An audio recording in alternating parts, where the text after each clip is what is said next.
한방 건강상담 오늘은 강남 네미지 한의원의 김영진 원장님 모셨습니다. 바로 만나 뵙겠습니다. 안녕하세요, 원장님. 네, 안녕하세요. 예, 반갑습니다. 네, 반갑습니다. 자, 오늘 준비하신 미니 강의가 베체트병이라는 거거든요. 네, 그렇습니다. 뭐 익숙한 분들도 계시겠지만 그렇지 네네. 않은 분들도 많이 계실 것 같습니다. 예, 예. 이 베체트병이란 어떤 건가요? 네, 베체트병이란 우리가 일상생활에서 흔히 들을 수 있는 병은 아닙니다. 네, 베체트병은 구강염증부터 시작을 해서 네. 또는 중추신경계 염증 또는 혈관염을 반복해서 또는 이제 내부 장기까지 염증이 생길 수 있는 병인데요. 이런 이제 염증이 우리 전신에 생길 수 있기 때문에 심장이나 폐에 있는 우리 실질 장기까지도 염증이 생길 수 있는 병입니다. 주로 구강 내 염증으로 시작을 하지만 우리나라 같은 경우에는 호발 연령이 좀 이제 연령대가 많은 편이고요. 네. 주로 20, 30대 여성분들한테 많이 나타나는 병인데요. 임상 증상으로는 이제 구강 내 염증뿐만 아니라 또는 외음부 또는 질, 자궁 내부에 남자 같은 경우에는 고환 쪽에도 염증이 생길 수 있는 그런 병으로 옛날부터 한의학에서는 호흡병이라고 해서 이제 구강 내 염증과 또는 생식기 염증이 같이 생기는 질환으로 그런 병으로 알고 있습니다. 네. 이 베체트병의 원인과 이 진단이 참 궁금하거든요. 어떻게 됩니까? 네, 이제 이 베체트병 원인은 정확히 밝혀진 것은 없습니다. 그런데 이제 예전부터 우리 일상적인 생활 습관이 안 좋아지거나 또는 이제 우리가 현대의학으로 봤을 때에는 몸에 있는 염증이 쉽게 생길 수 있는 유전적인 요인이라든가 또는 생활 환경 쪽의 어떤 변화로 인해서 생기는 경우가 많게 되는데요. 네. 이 원인 자체가 명확하지 않기 때문에 쓸 수 있는 약들도 그렇게 많지가 않습니다.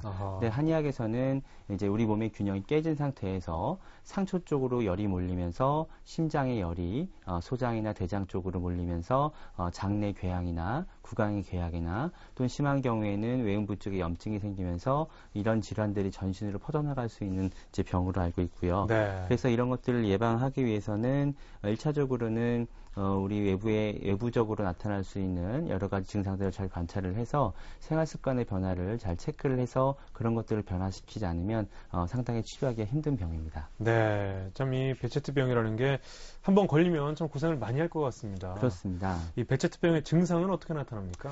대표적인 증상을 몇 가지로 나눌 수가 있겠는데요. 1차적으로는 가장 흔히 나타나는 게 구강 내 염증입니다. 네. 구강 내 염증이 나타나는 것뿐만 아니라 염증이 이제 경계가 뚜렷하게 나타나게 되고요. 또 굉장히 극심한 통증을 유발하게 됩니다. 네. 또한 구강 내 염증이 구강뿐만 아니라 인후부나 후두부까지도 이제 나타나게 되고요.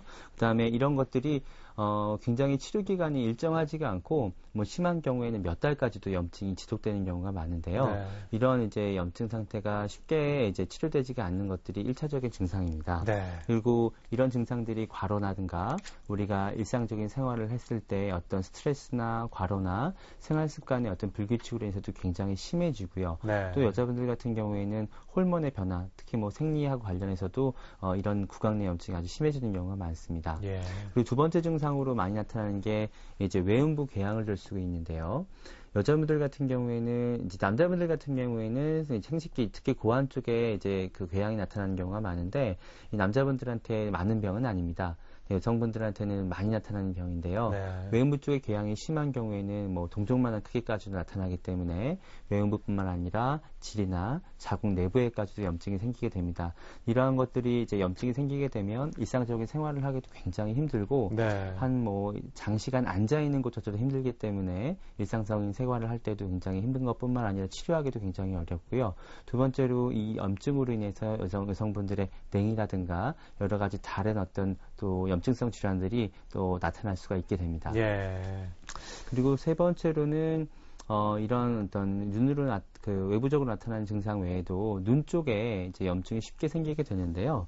이 눈하고 피부 증상이 많이 나타나게 됩니다. 특히 이제 눈 같은 경우에는 일반적으로 포도막염이나 각막염이나 홍채염 같은 경우에 아주 가볍게는 이렇게 염증이 생기다가 네. 이런 염증이 장기간 반복이 돼서 치료를 원활히 받지 못하게 되면 백내장이나 또 녹내장으로 인해서 실명을 할 수도 있는 이제 그런 병입니다. 네. 또한 피부 증상으로는 이제 홍반을 들 수가 있는데요.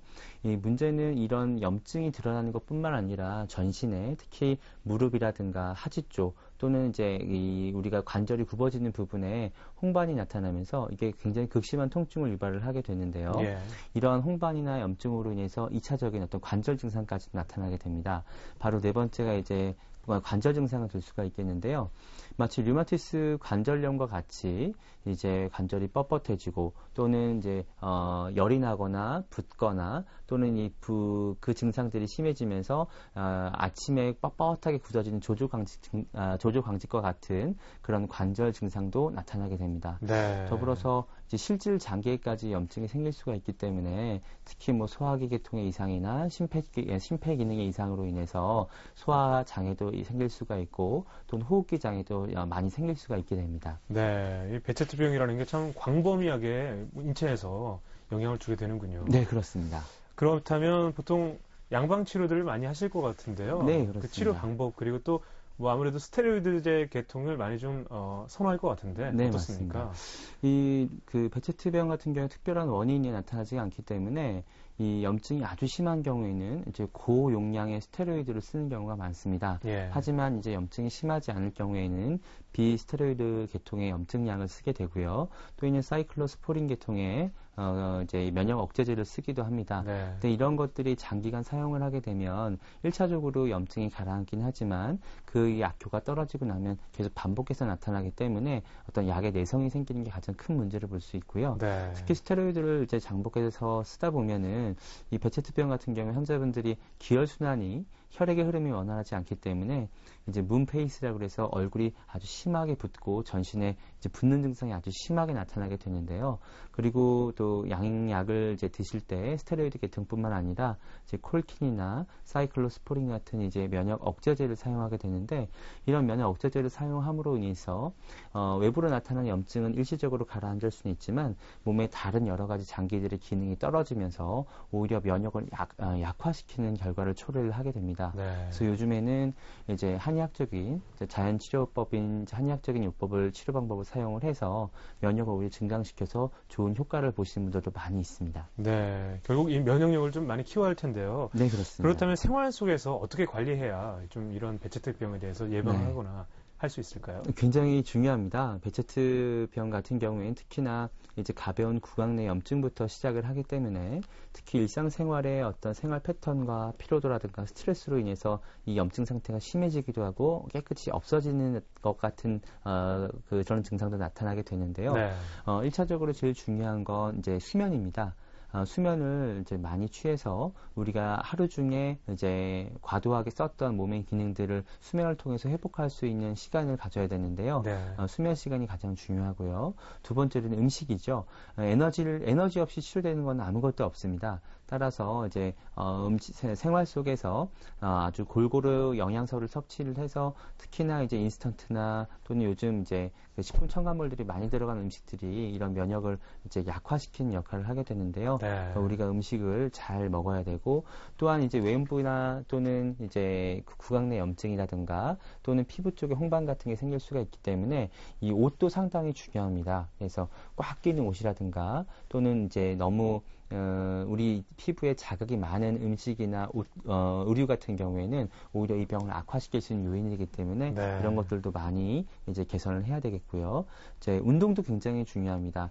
이제 혈액이 흐르지 않아서 쉽게 말하면 이제 고인물이 썩듯이 네. 혈액이 잘 흐르지 않아서 하지 쪽으로 염증이 생기는 경우가 많은데요. 그런 경우에는 이제 가벼운 운동만으로도 많은 어떤 개선할 수 있는 어떤 그런 효과를 누릴 수가 있기 때문에 네. 특히 하지 쪽을 이제 순환시킬 수 있는 유산소 운동을 하시는 게 굉장히 중요합니다. 네. 생활에서도 음식 또 의복, 운동까지 그렇습니다. 좀 거르지 않고 하셔야겠습니다. 네네. 그렇다면 이 베체트병 현재 네. 앓고 계시는 분들에게 네. 조언을 좀 해주신다면 어떤 게 있을까요? 네. 이 베체트병 처음부터 진단을 받으신 분들이 없습니다. 처음에는 가벼운 구강 내 염증이나 또 몸에 쉽게 염증이 생기는 반응부터 시작을 하게 되는데요.